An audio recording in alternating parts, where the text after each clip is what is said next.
Solo levelling recent టైమ్స్లో వచ్చిన best anime ఇది. ఇప్పటివరకు సోలో లెవెలింగ్లోని 2 సీజన్స్ కంప్లీట్ అయ్యాయి. ఎప్పుడైతే మాంగా రిలీజ్ అయిందో ఆటోమేటిక్గా దీని మీద హైప్ క్రియేట్ అయిపోయింది. కేవలం ఫైట్ సీన్స్ పేపర్ మీద చూస్తేనే గూస్ బంప్స్ వస్తాయి. అలాంటిది యానిమేలో చూస్తే దీనికి వచ్చే హై అంత ఇంత కాదు.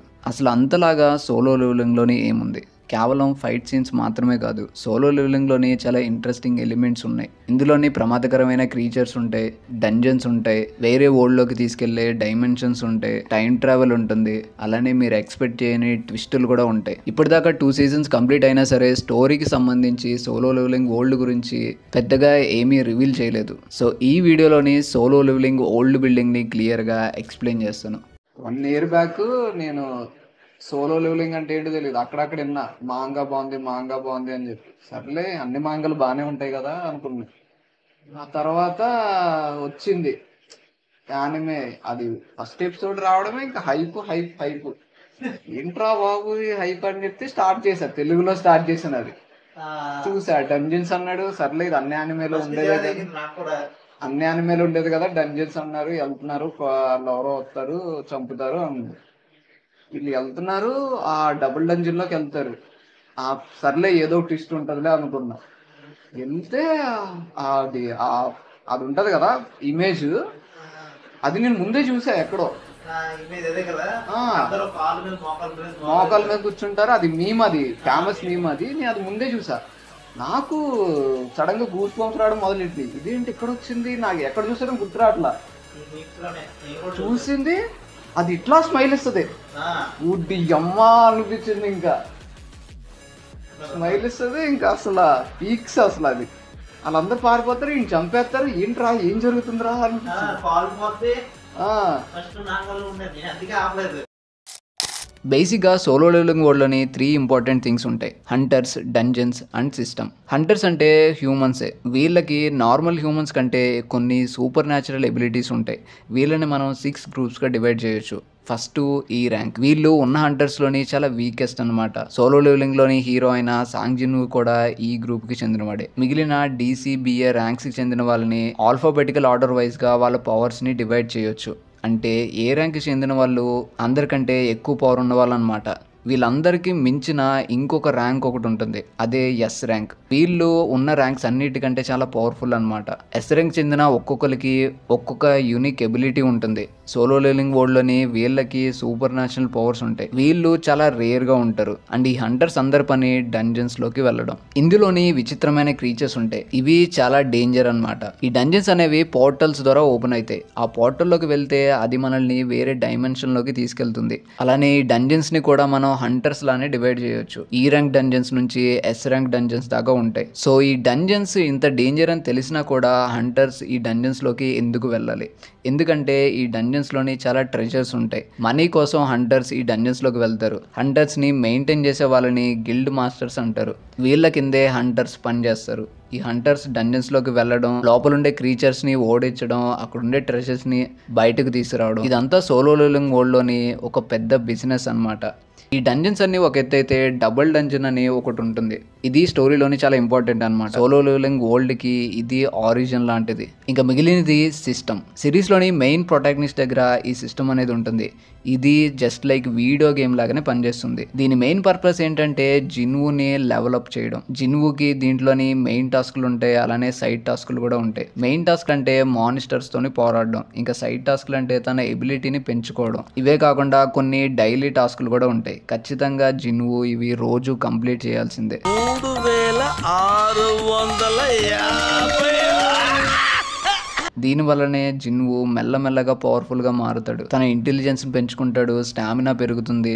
దీనివల్లనే ఎస్ ర్యాంక్ హంటర్స్ కూడా చేయలేనిది జిన్వూ ఒక్కటే పాసిబుల్ చేసి చూపిస్తాడు. ఇది బేసిక్గా సోలో లెవెలింగ్ వరల్డ్ బిల్డింగ్. మీరు ఇప్పటివరకు సిరీస్ని చూడకపోతే ఈ మాత్రం ఇన్ఫర్మేషన్ మీకు సిరీస్ చూడడానికి సరిపోతుంది. అండ్ ఇప్పటిదాకా సిరీస్లోని చూపించని మీకు తెలియని యాక్చువల్ స్టోరీని చెప్పబోతున్నాను. అండ్ ఇక్కడ నుంచి స్పాయిలర్స్ ఉంటాయి. సో ఈ Solo Leveling world building start అయ్యేది అబ్సల్యూట్ బీయింగ్ దగ్గర. ఇతను ఉన్నప్పుడు ప్రపంచంలోని కేవలం లైట్ అండ్ డార్క్ మాత్రమే ఉంటాయి.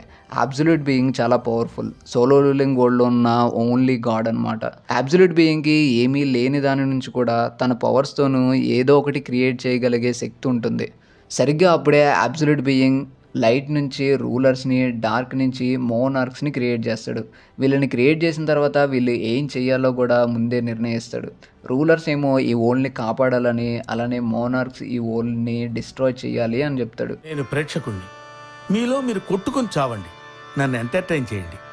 ఈ 2 గ్రూప్స్ వాళ్ళకిచ్చిన బాధ్యతను వాళ్ళు సక్సెస్‌ఫుల్‌గా చేసుకుంటూ పోతారు. ఎంతకాలం అయినా సరే, ఎంత యుద్ధం జరిగినా సరే, వాళ్ళకి ఎలాంటి ఫలితం ఉండదు. ఈ వార్‌ని ఎండ్ చెయ్యాలి అంటే రూలర్స్‌లోని ఒకడు అబ్సల్యూట్ బీయింగ్ దగ్గరికి వెళ్లి మోనార్క్స్‌ని చంపడానికి మాకు ఇంకొంచెం బలం ఇమ్మని కోరుకుంటాడు. కానీ దానికి అబ్సల్యూట్ బీయింగ్ ఎలాంటి రెస్పాన్స్ ఇవ్వడు ఆబ్వియస్‌లీ. ఎందుకంటే అబ్సల్యూట్ బీయింగ్‌కి ఈ వార్ ఎండ్ అవ్వడం ఇష్టం ఉండదు. అండ్ సరిగ్గా అదే రూలర్స్‌కి కూడా అర్థమైపోతుంది. అప్పుడు అందరూ రూలర్స్ కలిసి అబ్సల్యూట్ బీయింగ్‌ని చంపేద్దాం అనుకుంటారు. రూలర్స్ అందరూ దానికి ఒప్పుకుంటారు. కానీ ఒకడు మాత్రం అబ్సల్యూట్ బీయింగ్‌కి చాలా లాయల్‌గా ఉంటాడు. అతని పేరు యాష్‌బోర్న్. రూలర్స్ చెప్పిన దానికి యాష్‌బోర్న్ ఒప్పుకోడు. అప్పుడు రూలర్స్ అందరూ కలిసి యాష్‌బోర్న్‌ని చంపేస్తారు. తను చంపేసిన తర్వాత అబ్సల్యూట్ బీయింగ్ దగ్గరికి వెళ్తారు. రూలర్స్ అందరూ పవర్‌ఫుల్. వాళ్ళందరూ కలిస్తే అబ్సల్యూట్ బీయింగ్‌ని చంపగలరు. సో వీళ్ళందరూ కలిసి అదే పని చేస్తారు. అబ్సల్యూట్ బీయింగ్ చనిపోయిన తర్వాత అంతా సరైపోతుంది అనుకుంటారు. కానీ ఇక్కడే వాళ్ళు ఎక్స్పెక్ట్ చేయని విధంగా ఒకటి జరుగుతుంది.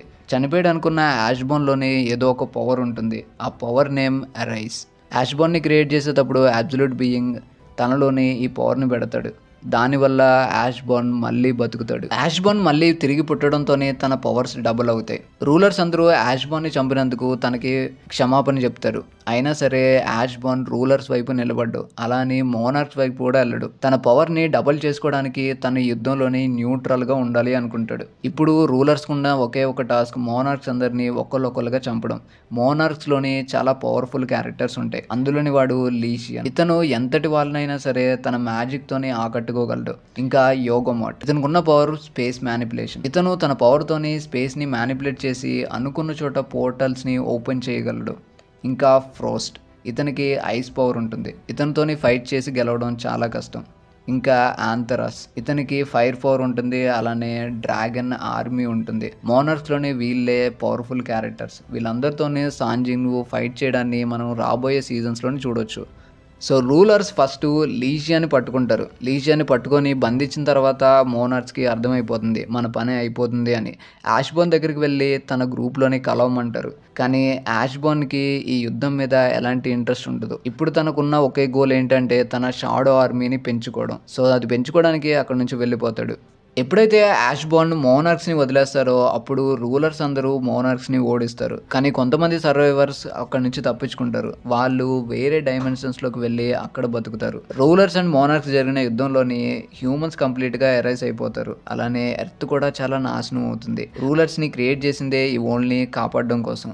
సో దీనికోసం వాళ్ళు ఒక థింగ్‌ని యూజ్ చేస్తారు. అదే కప్ ఆఫ్ రీఇన్కార్నేషన్. దీన్ని యూజ్ చేసుకొని 10 ఇయర్స్ టైంని వెనక్కి తీసుకెళ్ళొచ్చు. అండ్ దీనికి కూడా కొన్ని లిమిటేషన్స్ ఉంటాయి. 10 ఇయర్స్ వెనక్కి తిప్పి రూలర్స్ అందరూ హంటర్స్ గాను, మోనార్క్స్ అందరూ డీమన్స్ లాగా మారుతారు. అండ్ వీళ్ళు ఫైట్ చేసుకున్నప్పుడు ఎర్త్‌కి ఎలాంటి ప్రాబ్లం ఉండకూడదని చెప్పి పోర్టల్స్‌ని ఓపెన్ చేస్తారు.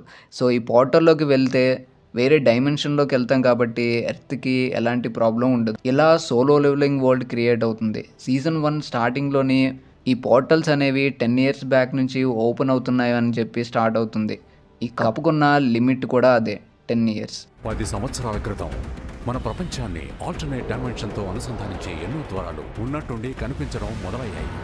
ఇప్పుడున్న వరల్డ్‌లోకి యాష్‌బోర్న్ కూడా రావాలి అనుకుంటాడు. కానీ ఒక హ్యూమన్ బాడీ యాష్‌బోర్న్ పవర్‌ని తట్టుకోలేదు. దానికోసం ఒక బాడీని వెతుకుతుండగా ముసుగేసుకొని చేతిలో పలకబట్టుకొని ఒకతను యాష్‌బోర్న్ దగ్గరికి వస్తాడు. అతని పేరు ఆర్కిటెక్ట్. ఇతనే సాంగ్జిన్‌వుని కనిపెడతాడు. కానీ యాష్‌బోర్న్ పవర్‌ని ఇవ్వడానికి సాంగ్జిన్‌వు తట్టుకుంటారా లేదా అని చెప్పి అంత కాన్ఫిడెంట్‌గా ఆర్కిటెక్ట్ ఉండడు. యాష్‌బోర్న్ మాత్రం జిన్‌వుని నమ్ముతాడు. ఎందుకంటే జిన్‌వు ఎంత వీక్ ఉన్నా సరే తన లైఫ్ ఎప్పుడు డేంజర్‌లోనే ఉంటుంది. అండ్ తన మనసు స్వచ్ఛంగా ఉంటుంది. యాష్‌బోర్న్ కూడా అంత ఈవిలేం కాదు. తను కూడా మంచివాడే. అందుకే యాష్‌బోర్న్ ఒక మంచివాడిని ఎంచుకుంటాడు. నన్ను ఎందుకు సెలెక్ట్ చేశారు? ఆ శరీరం మనిషిలోని కణాల శక్తిని పెంచుతుంది. దాంతో మంచివాళ్ళు ఇంకా మంచిగాను, చెడ్డవాళ్ళు దుర్మార్గులు అవుతారు.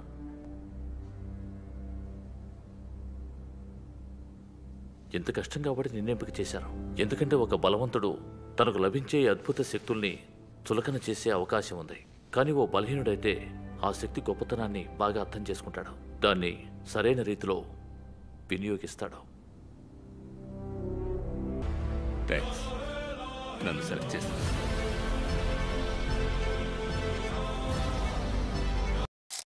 జిన్వుని డబుల్ డంజన్లోకి రప్పించి సిస్టమ్ని క్రియేట్ చేసి జిన్వు పవర్ని పెంచడం స్టార్ట్ చేస్తారు. జిన్వు కూడా మెల్లమెల్లగా ఆ సిస్టమ్కి అలవాటు పడతాడు. తన పవర్ని లెవలప్ చేసుకుంటూ వెళ్తాడు.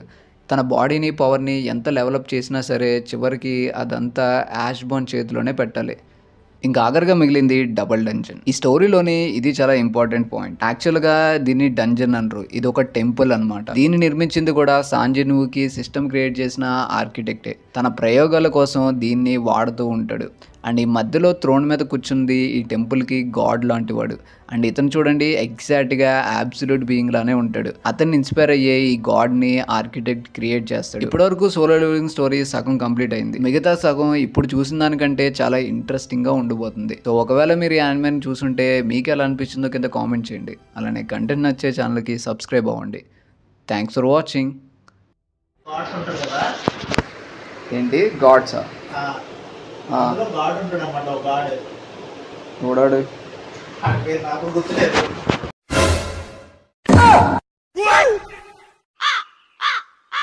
లాస్ట్ లో జపాన్ లో డంజన్ ఓపెన్ అయింది కదా, ఆడు కొంత ఫైట్లు అయితే భయ్యా నాకు తెలిసి అది సర్వర్ క్రాష్ అయిపోతాయి మా ఫైట్లు.